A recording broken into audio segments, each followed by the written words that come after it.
Yu-Gi-Oh! A card game so old that it'd be a high school graduate this year can be described in one word. Huge. Constantly being expanded on with new sets almost every month, no set rotation, and a pool of over 10,000 cards, players are able to devise decks of their choosing by pulling them from the vast ocean of unique cardboard elements to help them create different combos and plays to get them an edge in their games. But what about those who don't know the abilities of cards that were printed before they got into the game? Having such a huge arsenal can be overwhelming for the average beginner whose toes are barely in the shallow end of the Yu-Gi-Oh card pool, and can even turn some people away from the game. That's where we come in.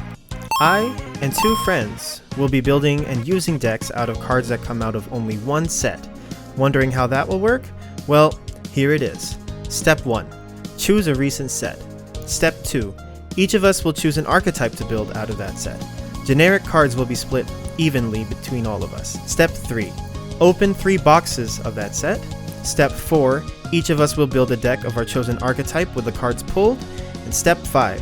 Play a double round robin. Once all the games are done, points will be rewarded to the first and second place players, while the third place will receive 0. These points will accumulate throughout the season, and whoever has the most at the end of the season will get to choose one of the decks they use throughout the year and get it as a prize. Each time we open up a new set, the decks will be reset, meaning that we will only be able to use whatever cards we pull next. Alright, with the ground rules set and ready to go, it's time to play Out of the Box. Today on Out of the Box. I just gotta say, Major Melon, Mountain Dew Major Melon, it's a new flavor that came out. It's very delicious. It's watermelon Mountain Dew. Ooh, it sounds I'm nice. not one to preach Mountain Dew, but it's definitely delicious. We're never gonna get that timing right. This stupid internet lag is gonna give us like this. We're never gonna get it. But that's like the best part. It's like you guys, because like you guys come in so desynced, and like the tone of your voice is like you're like trying to time it right, so it comes out like so unenthusiastic. It's beautiful. I love it. One day we're gonna hit it and it's gonna like harmonize. It's gonna like make glass break. Oh man, that would be hilarious. Welcome back, beautiful people of the welcome back, duelists. We are in episode 5 of Out of the Box, Decks Profiled. As the name of this 3-part episode goes, we are going to be giving our deck profiles for what we have scrounged up for this arc of Out of the Box. But before we get into that, how are you boys feeling? Feeling good. Just getting those delicious burp bubbles out of this. But no. I'm wondering. I'm feeling good. I think I put something together that's really spicy, and I can't wait for that delicious 4-0 cake. What about you, JC?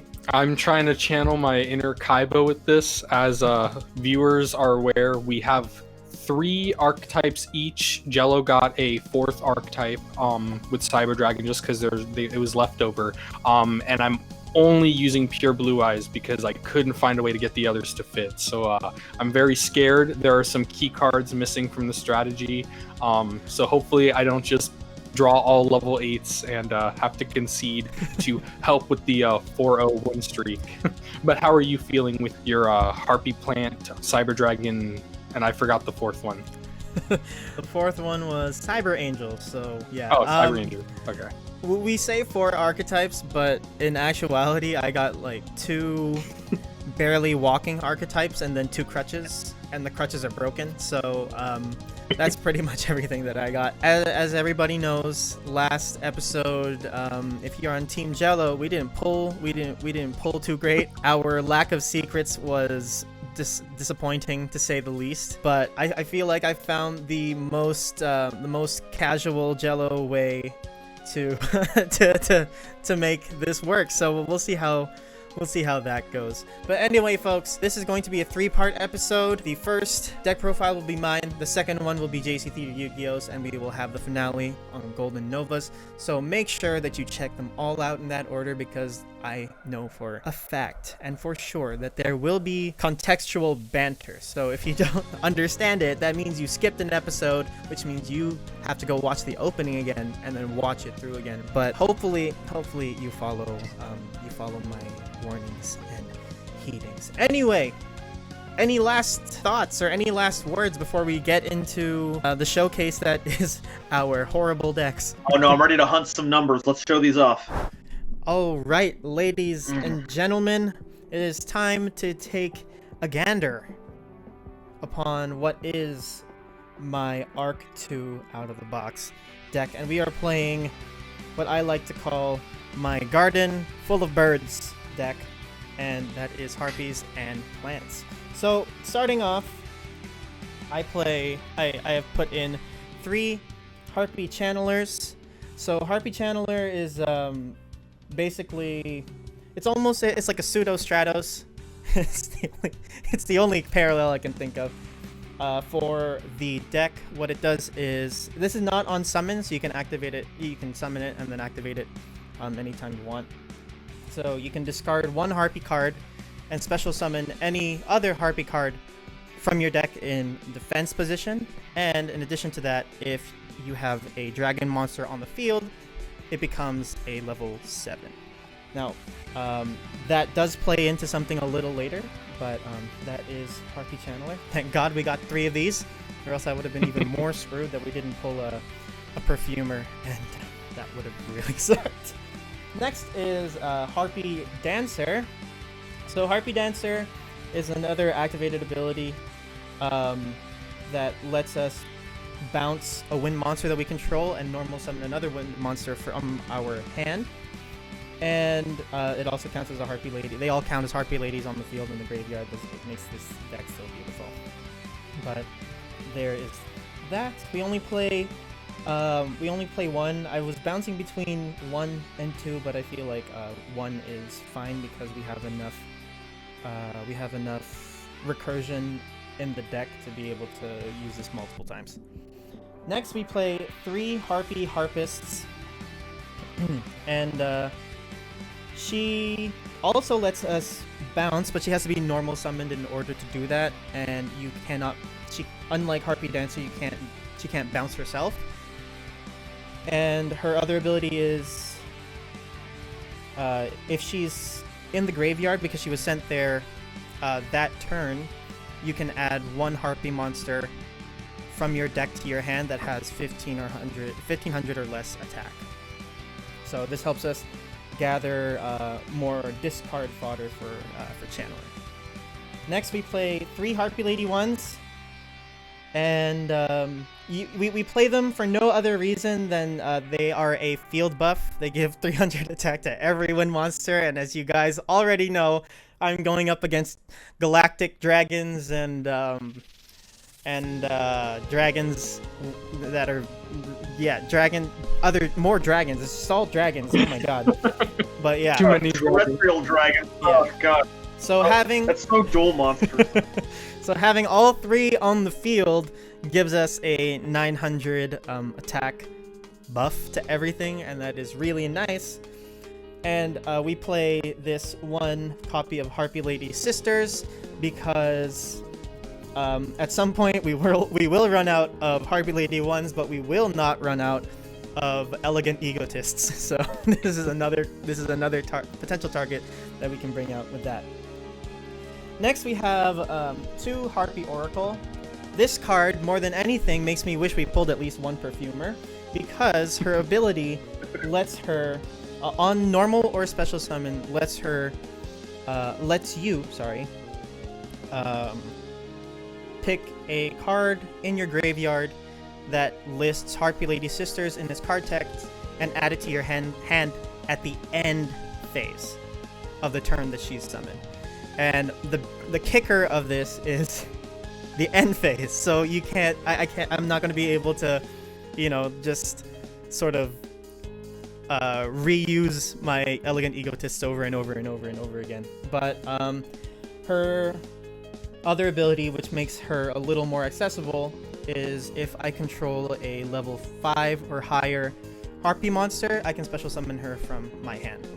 And Harpie Channeler does that fulfills that criteria if we have a dragon on the field, which is actually really easy, or if we have a Harpie Lady Sisters out on the field, because I was dumb enough not to bring out Harpie Lady Anyway, moving on, we have 3 Harpie Queens. I know normally you should only ever have a 1 queen to simp over, but we have 3, and she serves no other purpose than to be our terraforming, basically.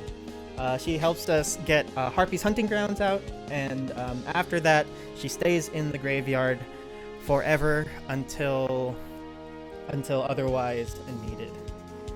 Next, I play 1 copy of Harpie's pet baby dragon. So this baby dragon is one of my only consistent spot removal in the deck. It gains abilities depending on how many Harpies I have on the field. Its first ability, if I have 1 or more Harpies, if I have 1 Harpie, sorry, 1 or more, I keep messing that up, but if I have 1 or more, my opponent cannot target Harpie monsters that I control with attacks, except for Harpie's pet baby dragon. This is so hard to say. The second ability, if I have 2 or more, it doubles its attack and defense, original attack and defense, and... Oh no, sorry, double the original. It's hard to read things upside down. But the third ability is if I control 3 or more, I get to blow something up on the field. This was one of the cards that I was bouncing around with 1 or 2 copies at, and I landed at 1. And I also run 1 Harpie's pet dragon because this is searchable. This is searchable off of Channeler, and it just gets really, really big. And I feel like that is probably one of the only ways I'll be able to survive. So, yeah, there's that. And I run an extra 2 Red Rose Dragons and 1 Twilight Rose Knight. These are the only things that I don't want to see an abundance of in my hand because they don't do anything else with the rest of my deck. But I have these cards because I run the Rose Dragons, the Rose Dragon Synchros in this deck, and other than being tuners, they don't do anything else. So this might screw me over, but at least I have the options to go into a Rose Dragon if I have to. And that is it for the monsters. Okay, I have a question real quick. Yeah. If you use Time Wizard on Harpie's pet baby dragon, do you get Harpie's pet Thousand Dragon? Maybe. Gonna have to wait for that new support to be dropped. Spicy. Alright.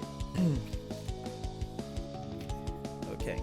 So the hardest part of building this deck for me, and one of the reasons why I didn't want to splash it too much with plants, is because there's so many cards that I feel like were a lot better to choose from with what I had in the situation compared, and it would have been better to run it this way than it would have been to splash it and then have had 2 like conflicting ways to play in my hand that would in turn just make me brick all the time. So I went everything from here on out. That other than these 2 Red Rose Dragons, the Twilight Rose Knight, and the Rose Dragons Synchros, everything else is Harpies. Like I said, it's a garden full of birds. So first spell that we run is 2 Alluring Mirror Split. So once per turn, whenever a Harpie Lady or Harpie Lady Sister I control is destroyed by battle, I can special summon another Harpie Lady from my deck. And the other ability is if this card is destroyed by a card effect, then I can special summon... I can search, I believe it was search. Yeah, oh no, special summon, I can special summon a Harpie Lady or a Harpie monster from my graveyard. So it gets Harpies out regardless. That's where those queens are coming back from. Pretty much. And next, we run 3 Elegant Egotists because we can special summon Harpie Lady 1 off of this, as well as our Harpie Lady Sisters, if that wasn't already obvious. But if it wasn't obvious, then go watch Season 1 of Duel Monsters. Anyway, moving on, we have 3 Harpie Lady Phoenix formation. 2. Sorry, I can't count. Can't read or count, guys. That's horrible. But this card is really fun. If I control 3 or more Harpie Lady, or Harpie Lady Sister monsters, I can target as many monsters my opponent controls equal to the number of Harpies that I control and blow them up. And my opponent will take damage equal to the highest original attack of the monsters destroyed. So, the only the only downfall or the only downside to this card is I'm not able to special summon from the main or extra deck or conduct my battle phase during the turn that I activate this card. So if I activate this, I have to make sure that I'm taking the dub. If not, then I'm kind of screwed. Next, we run 2 Harpie's Feather Rests. So this is what gets us to recycle our Harpie monsters. We target 3 Harpie Lady Sisters and or Harpie Ladies in the graveyard, shuffle them back into the deck, and draw a card. Or if I control a level 5 or higher monster, Harpie monster, I can draw 2 instead of 1. And then it locks me into using only wind monsters for the rest of the turn, which isn't really a problem.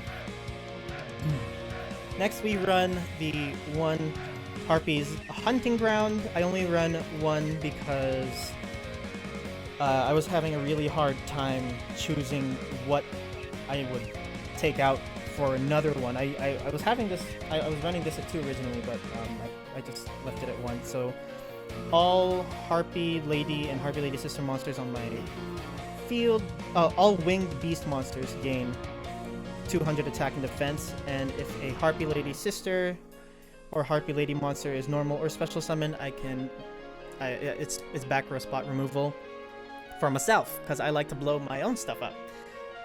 Story of my life. But that is it. That is Harpie's Hunting Ground. Next, we run 3 Hysteric Sign.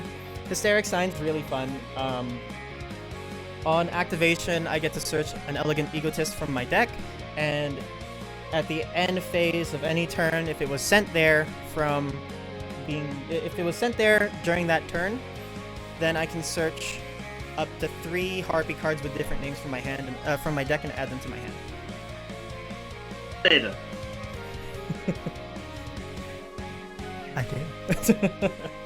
Next, we run the 1 Harpie Lady Elegance. So this card, I don't know what the main purpose of it I put it in for. It's very situational.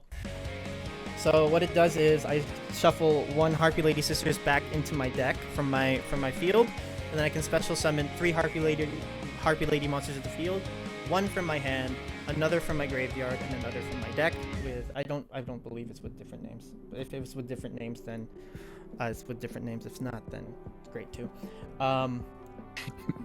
But yeah, that's it. And if it is destroyed by a Harpie card effect or an opponent's card effect, then I get to search a Harpie monster from my deck and add it to my hand. So regardless, I'm getting something off of this card.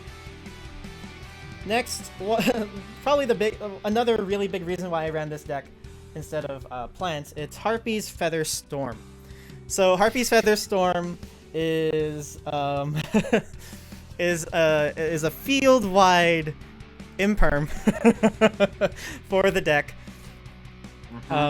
If I control a winged beast monster, I can activate it, and until end of turn, I negate all of my opponent's monster effects. And if I control a Harpie on top of that, I can activate it from my hand instead of having to set it on the field first, which is yummy. The second ability is useless because they didn't print Harpie's Feather Duster in this set, but if it is destroyed on the field, then I get a Harpie's Feather Duster.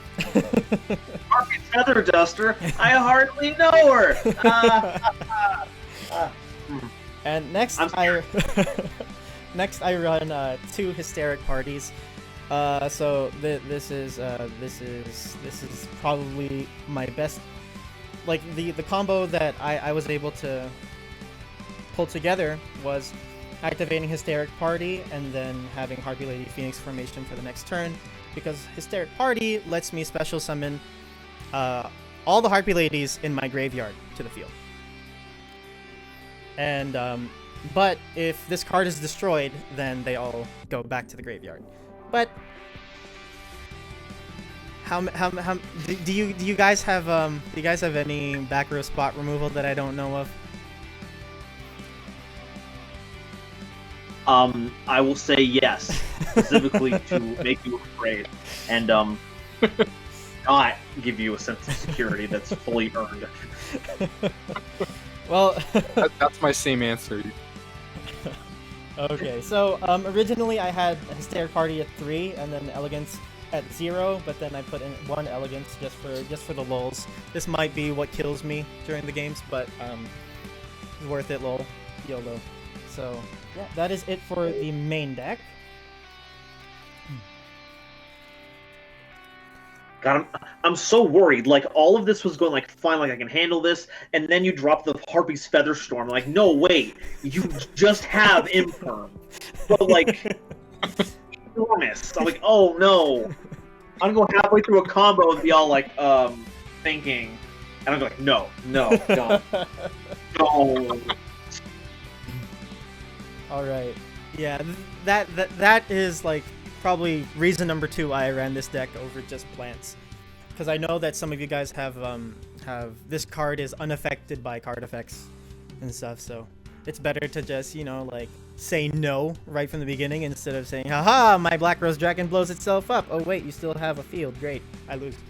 So dang it. For the extra deck, we run 3 Black Rose Dragons. It's a it's the flower in the garden that you should not touch, because if you touch it, everything blows up, and then that's all it does. The more useful one, in my case right now, is Black Rose Moonlight Dragon, because it lets me on Synchro Summon bounce something that my opponent controls that was special summoned, or if a level 5 or higher monster was special summoned on by my opponent, it bounces it back to their hands. So, hello, your Xyz monsters, Zane. Hello to everything in your extra decks. They don't have a level. They're on a level. Don't try that. Don't you mess with me. Oh wait, I can. Well, I can still bounce stuff, because it's just, I can bounce a special summoned monster. So I still have that. Just ignore that one. Don't read that line of text. Don't do that. And lastly, of course, we run the 3 Harpie Conductors.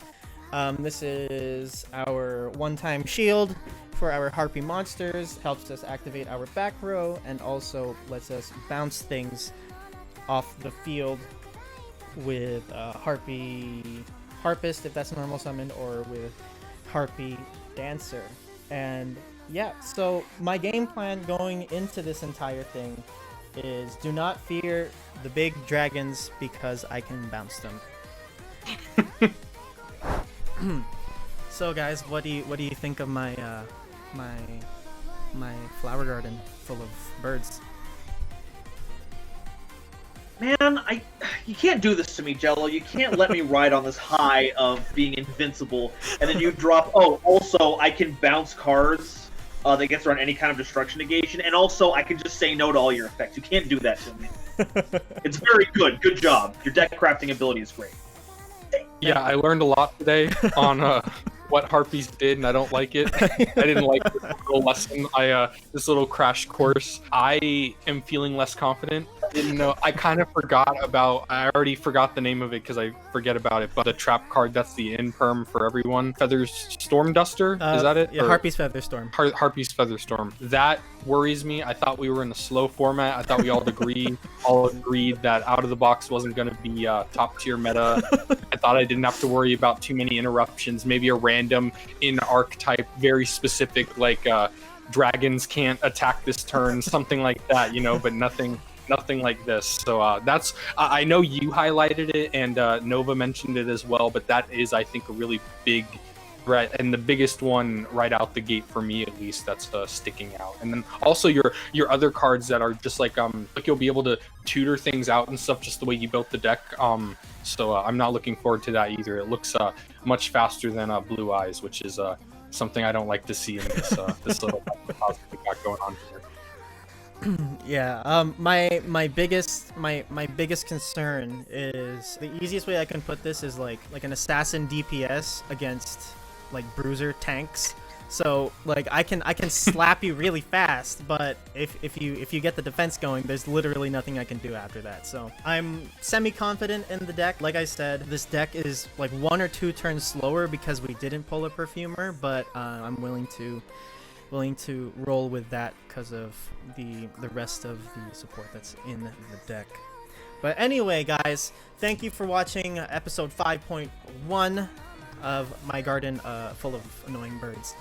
Next, we are moving into JC's deck, so make sure you go and check that video out. Link to that will be in the description of this video.